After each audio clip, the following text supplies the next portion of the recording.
The dish I just made is called melemen. It's a Turkish dish that you cook in the mornings. Yeah, and I learned it from my mum.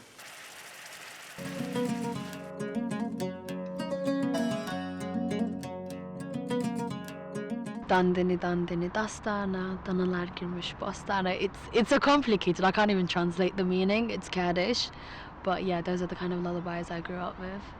The biggest legend around were actually werewolves. Funny enough.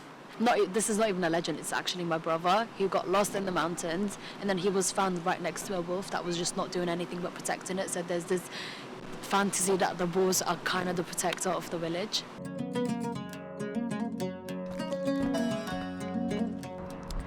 Writing has always been a really big hobby of mine. I've started writing since I was 9, 10.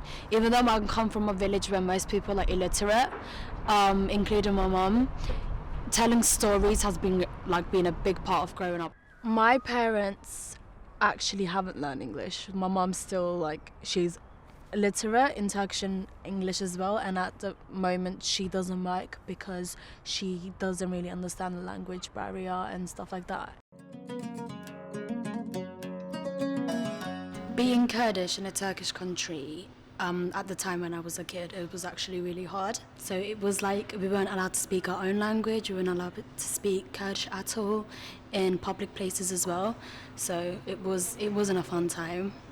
But I do miss Turkey, it is still my homeland.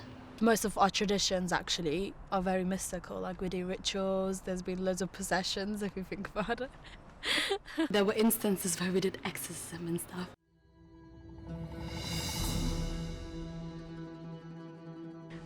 Many people ask me how I come from a Muslim background and how I got into spirituality in the first place, and I always have to remind them that actually it's not that far off.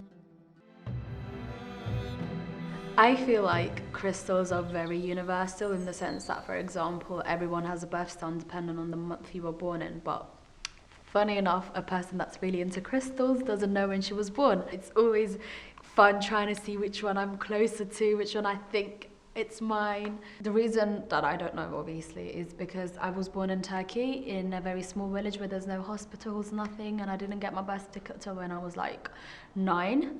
So, and back then nobody really cared about dates, anything. The only recollection my parents have is I was born late summer, so kind of guess and pick which crystal I like the most, which I feel connected to. It's kind of a fun thing to do, actually. It's very important to keep true to your traditions in a country where you're not originally from. It's a bit of your identity that you can't forget. You always need to have it with you.